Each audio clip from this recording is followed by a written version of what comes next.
Oggi prova velocissima, non tanto per la potenza e la velocità che raggiunge la moto alle mie spalle, quanto perché guideremo veramente poco, però dai, ho voluto cogliere l'occasione per raccontarvi quali che sono le prime sensazioni in sella alla BSA Gold Star.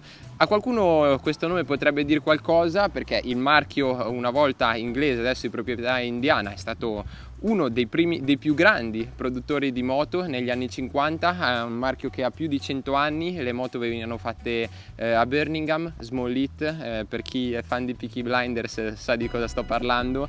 E comunque un po' lo spirito è stato confermato della moto, perché la linea hanno cercato di mantenere il design, lo stile quanto più possibile quello del modello originale. Il motore rimane monocilindrico, 6,5, 45 cavalli in questo caso, e adesso ve la racconto tutta e poi vi racconto quelle che sono queste primissime sensazioni in sella.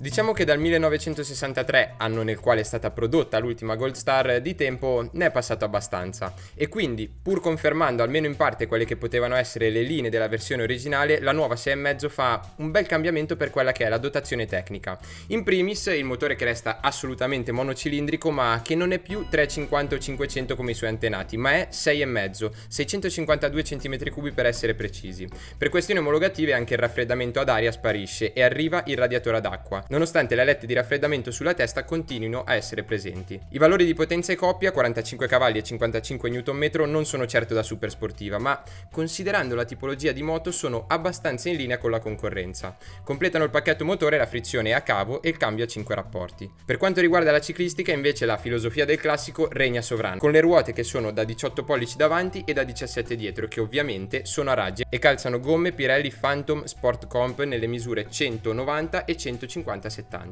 La forcella tradizionale non è regolabile, mentre la coppia di ammortizzatori posteriori è regolabile solo nel precarico su 5 posizioni. Di rilievo l'impianto frenante firmato Brembo, con pinza flottante a 2 pistoncini e disco da 320 mm davanti e disco da 255 mm e pinza a singolo pistoncino dietro. I prezzi partono da 7.500 euro e arrivano fino a 8.000 euro per la versione Legacy, la più figa di tutte.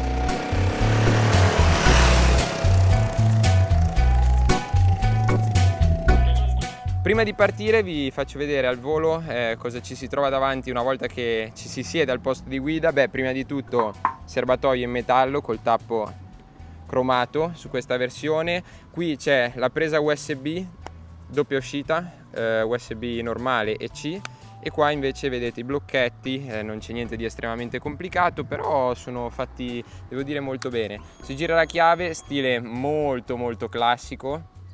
Di qua velocità sia in miglia orarie che in chilometri orari, contagiri, livello carburante non si vede moltissimo ma in camera, ma dal vivo si vede abbastanza bene, trip 1 e 2, e qua invece le classiche spie. Per il resto tutto molto classico, molto analogico, e adesso però dai, direi che è arrivato il momento di partire.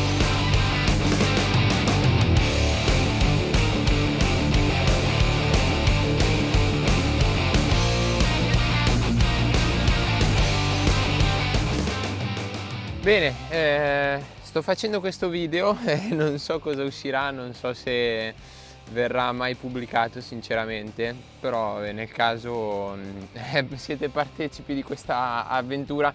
Siamo partiti che c'era quasi il sole, nel giro di 2 minuti è venuta giù una tempesta, quindi dei 40 km che dovevamo fare ne abbiamo fatti anche, direi, molti meno. Però allora, considerazioni super rapide sulla moto, così anche da inquadrarla un po'. Allora, prima cosa, è veramente una moto, si va a scontrare, chiaramente non c'è bisogno che lo dica io, con le Royal Enfield. La differenza è che le 6,5 della Royal Enfield hanno un bicilindrico, queste qui invece un bel monocilindrico.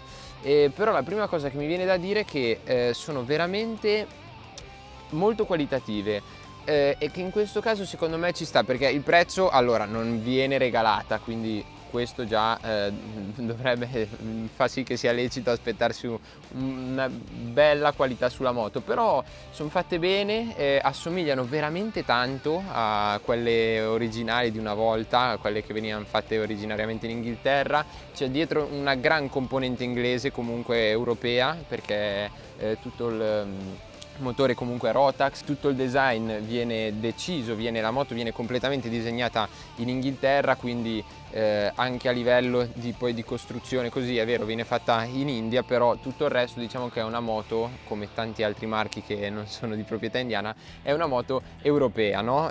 Nonostante appunto la proprietà. Detto questo, partirei dall'ergonomia molto veloce, si tocca a terra facilmente, comunque la sella è bassa, si tocca a terra, non c'è nessun tipo di problema, le pedane non danno fastidio. Quando si guida la posizione è un po' a metà, nel senso che la parte alta è molto da cruiser, il manubrio è abbastanza avanti, non tantissimo, è una posizione da classica cruiser, diciamo, manubrio bello avanti. Le pedane invece me le sarei aspettate un po' più avanzate, però se l'idea era quella di ricreare un po' una moto sportiva di una volta, direi che ci sono riusciti, perché le pedane sono abbastanza indietro, cozzano un po' volendo con la posizione di guida che si ha dalla sella in su, o meglio dalla sella in avanti, però si riesce a schiacciare bene, si riesce a imprimere il peso bene sulle pedane e quindi la moto si riesce a guidare anche bene di gambe. Questo aspetto qua non mi dispiace. Motore, allora, lo dico subito, ci sono parecchie vibrazioni, soprattutto su pedane e manubrio, sulla sella un po' meno, però monocilindrico 6,5 era impossibile aspettarsi qualcosa di diverso. C'è anche un bel po' di on-off in realtà, non eccessivo, ci sono moto che fanno molto peggio, però qui va detto che un po' di on-off c'è, si riesce un po' a gestire, però rimane questo. Anche qua monocilindrico era difficile aspettarsi qualcosa di diverso.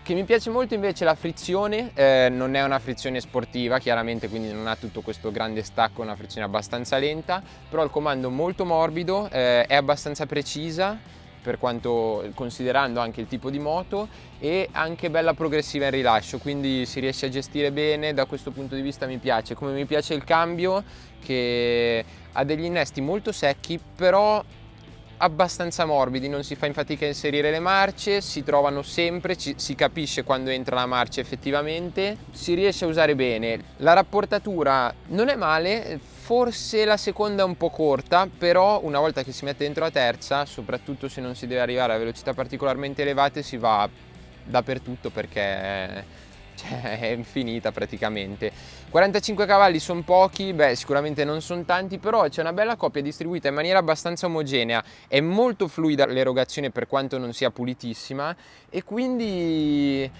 si ha sempre l'impressione di avere qualcosina in più. Tra l'altro fino a 7000 giri si ha un bel allungo, devo dire da questo punto di vista una moto molto sfruttabile, non ci sono delle prestazioni allucinanti, ma non credo che qualcuno se le aspettasse, però è una moto con cui andare a passeggio, che tra l'altro il ritmo che abbiamo tenuto oggi per quel poco che abbiamo guidato è da passeggio, e per fare questo mestiere qui secondo me ha azzeccato anche il carattere del motore, poi ci sta anche un bel sound, non è particolarmente coinvolgente, però il sound è quello giusto, è quello quasi di una moto di un tempo se vogliamo, no?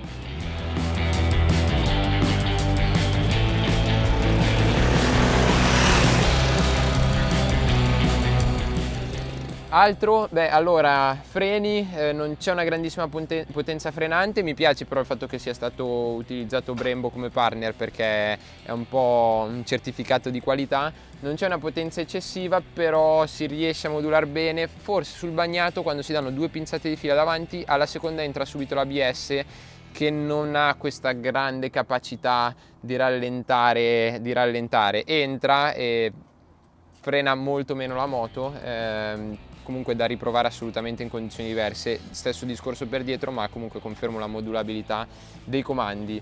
Sospensioni, posso dire che dietro è rigida nell'assorbimento delle asperità più secche, caratteristica abbastanza comune tra le moto che hanno doppio ammortizzatore posteriore. Davanti invece la forcella non è eccessivamente morbida, è abbastanza sostenuta, per quanto ovviamente non sia una forcella racing, questo mi pareva abbastanza chiaro, però abbastanza sostenuta, e anche nell'assorbire le asperità riesce a filtrare bene tutto quello che le passa sotto. Per il resto non è una moto sveltissima, il peso non è tanto, però anche quando c'è da fare cambio di direzione rotonda è sicuramente una moto molto stabile, questo ve lo posso già dire. Per il resto non so che altro dirvi, se non che aspetteremo di provarla con l'asciutto o almeno in condizioni migliori.